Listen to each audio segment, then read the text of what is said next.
And sometimes in this walk with Christ, it's so hard not to want everybody to just be the same and everybody get it the same.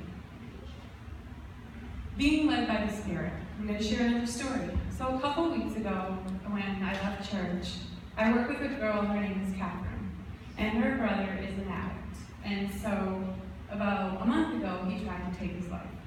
So I don't know Catherine that well, but when she talked about Kevin, something just happened to me, and I couldn't stop thinking about Kevin. So I think it was 2 or 3 weeks ago, I said to Pastor Mark, we need to go see Kevin. And prior to us going to see him, Kevin was pretty bad. And I want you to know when I say this, our visit to Kevin wasn't us, it's God, the Spirit through us, okay?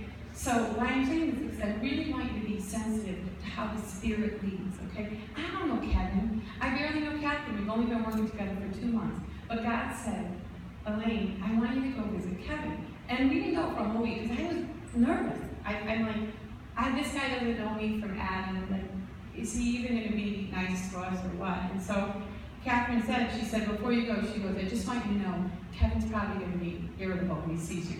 He might tell you to just get the up. I'm not going to say the word. She said he's been very belligerent with the nurses, and he hasn't been very, he hasn't let anybody really lead him. And basically she said, I think he wants to go. He doesn't want to be here anymore. And he's got a lot to look for. He's got a beautiful little 7-month-old Mila. She's beautiful. So anyway, Pastor Mark and I decided to take the trip. So we went to Middlesex Hospital. We took the trip. And when we walked in, I was pretty sure what I was going to see. And Kevin he was kind of what is he? He looked emaciated, and he was hooked up to everything. He hasn't eaten anyways, and Pastor Mark said, can I come in? And Kevin said, yes, you can come in. So we came in, and he didn't seem surprised to see us, but he said something that really gripped me. And that's the first thing we asked him. We said, do you know God? And he goes, yes, I know God. And he goes, and that's why I'm still here. So even at his period of his lowest moment, he's letting God lead him. And in essence, it really led me, because it said to me that that's how strong the Spirit is. So since then, Kevin's in a better place. He's by no means out of the woods. He's still really, it's going to be a challenge. It's going to be a fight, the whole way. But the thing is there's nothing I can do to lead Kevin. It's only the Spirit of God. So I share that with you is because we all have these opportunities in our lives, especially all of us who know God as our Savior. Don't miss opportunities, okay? So when you hear something, sometimes the Spirit speaks really quietly, but sometimes the Spirit speaks really loudly. And I'm going to say this to the adults because I reason to believe, I know every adult in this room, that the Spirit talks to you. And I'm even going to stretch out on a limb to say to the young children, the youth, not just the young ones, that the Spirit talks to you. So what I'm charging you through our theme this month is Changed by Christ, is to listen to your Spirit. Listen to your Spirit. Because it's not going to be the grand leaders in the world that are going to get us through every single day. The leader that's going to get us through is Jesus Christ. So I say that to you because it's happened in my own life. It's happened in my own life. And why are we easily led? Because it's easy to make excuses. No, let the pastor do it. Oh, let the praise and worship team do it. I can't sing. I don't know how to sing. I can't come. I don't want to do it at church. There's so many excuses when we were little. Why didn't you do your homework? Oh, the dog ate it. My mother threw it away. There's so many excuses we can use in life for not letting the Spirit guide us.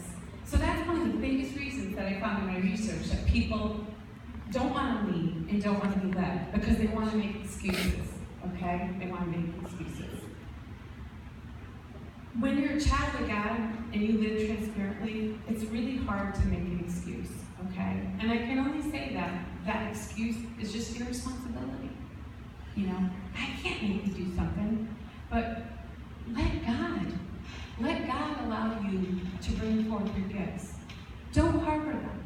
And what happens oftentimes is and I hear adults say this all the time, oh, I wish I could play the piano, I wish I could do that. When we don't use a gift, it goes away. So we need to continue to use our gifts. Jesus was called to be a prophet. So we're going to go into the word right now. We're going to go to Jeremiah. So Jeremiah 1:5. Jeremiah 1:5.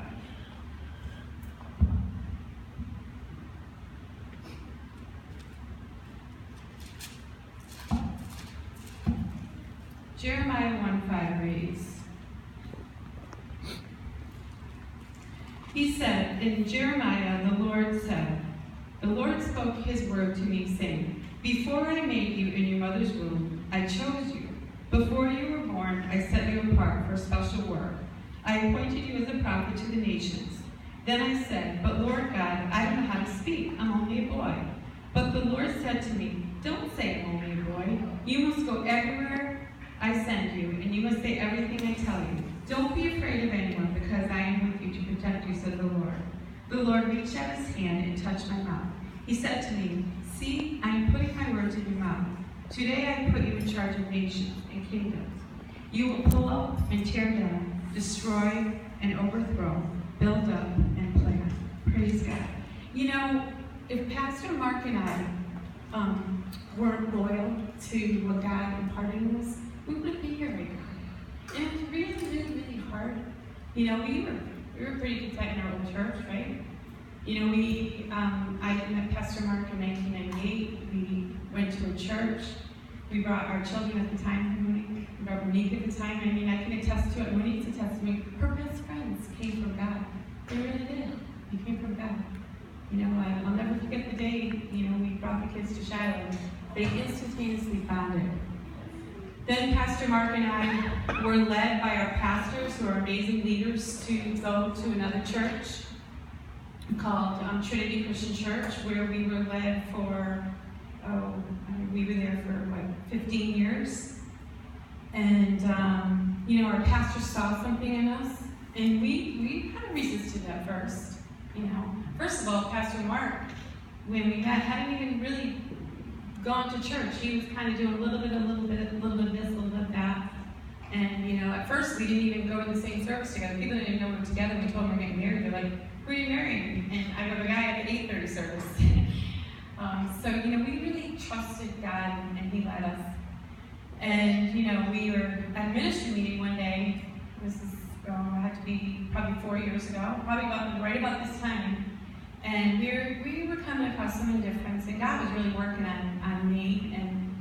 And we left that meeting, and that night Pastor Mark said to me, he goes, I want to start a church. And he's like, I want to be a pastor. And I'm like, okay, sure, why not?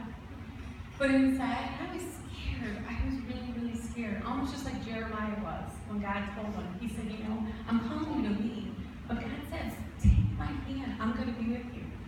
I'm putting my hand on your mouth, and I'm going to tell you what to say. So Pastor Mark and I, we took a leap of faith when we started this church, okay?